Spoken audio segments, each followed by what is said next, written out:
On démontre maintenant la relation qu'il existe entre toutes les primitives d'une fonction. Et on va d'abord rappeler la définition d'une primitive. On dira que toute fonction grand F telle que grand F' de x est égal à petit f de x, quel que soit x élément de AB, est une primitive de f sur l'intervalle AB. Donc si lorsque je fais la dérivée de grand F, je réobtiens f, alors on appelle ça une primitive. Comme exemple, pour illustrer cette définition, je peux prendre grand F est égal à x au carré plus 7, et je peux en déduire que c'est une primitive de la fonction f de x égale à 2x sur R. Car, donc j'applique la définition, si je dérive grand F, donc si je dérive x au carré plus 7, j'obtiens 2x, et ça c'est bien l'expression algébrique de petit f. Comme remarque, on peut rappeler, c'est une subtilité à bien comprendre dans le théorème 3, qui est le théorème fondamental de l'analyse, c'est que si f est continu sur l'intervalle AB, alors il existe toujours une primitive qui est la fonction grand F de x qui sera définie par une intégrale allant de a à x de la fonction f de t. Je rappelle, on doit changer la variable ici parce que x est déjà utilisé dans la variable de grand F. On est sûr qu'il en existe une, mais on n'est pas forcément sûr de savoir bien la calculer parce qu'on n'a pas une expression algébrique. Mais on sait que cette fonction-là existe, celle donc qui calcule, qui fait la somme des aires positives et qui soustrait les aires en dessous de 0 entre a et x. Si on généralise ça à tous les x, on obtient une fonction qui, lorsqu'on la dérive, donne petit f. C'est le théorème fondamental de l'analyse.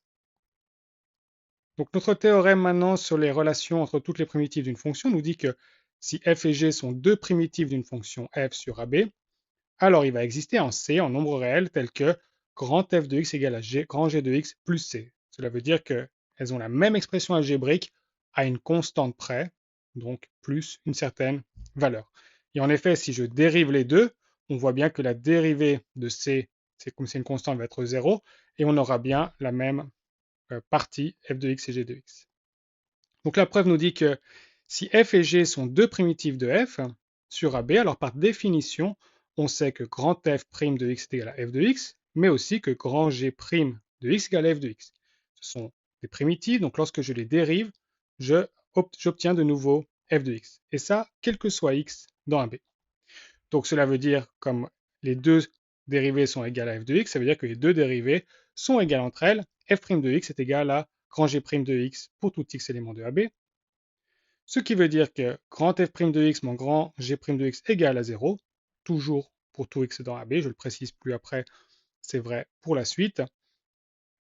Donc je peux en déduire, puisque grand f' moins g' est une règle de dérivation, que ça donne grand f x moins grand g de x' égale à 0. Donc ça, c'est la règle de dérivation qui nous dit que la dérivée d'une différence, c'est la différence des dérivées.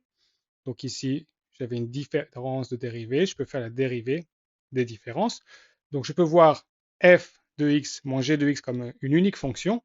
Et cette fonction-là, elle a comme particularité d'être une fonction constante puisque sa dérivée vaut toujours 0. Ça, c'est le théorème des variations qui nous dit. Le théorème des variations qui nous dit que lorsque la dérivée est plus grande que strictement plus grande que 0 sur un intervalle AB, alors la fonction est strictement croissante. Et inversement, si elle est négative sur un intervalle AB, alors elle est strictement décroissante. Et donc, si elle vaut 0 sur l'intervalle AB, elle est constante sur l'intervalle AB.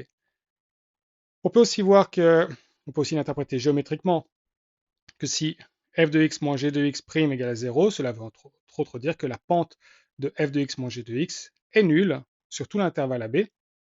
Et donc, pour qu'une pente soit nulle sur tout l'intervalle AB, il faut forcément avoir une fonction constante, donc une droite horizontale, qui passera par une certaine valeur c, c'est la valeur de la constante de f de x moins g de x. Donc il va exister justement cette constante c, élément de R, telle que f de x moins g de x soit égale à grand C. Comme on a une fonction constante, elle est forcément toujours égale à la même valeur. Et ça va conclure notre résultat. Si je passe moins g de x de l'autre côté, ça va faire grand C plus g de x. J'obtiens bien donc le résultat que j'avais dans mon énoncé de théorème. On va finir par une notation. On va noter intégrale de f de x dx sans mettre de borne ici. l'ensemble des primitives de f, et on va l'appeler l'intégrale indéfinie, puisqu'on n'a pas mis de borne, on pourra donc faire la différence avec les intégrales définies qui, elles, auront des bornes inférieures et supérieures.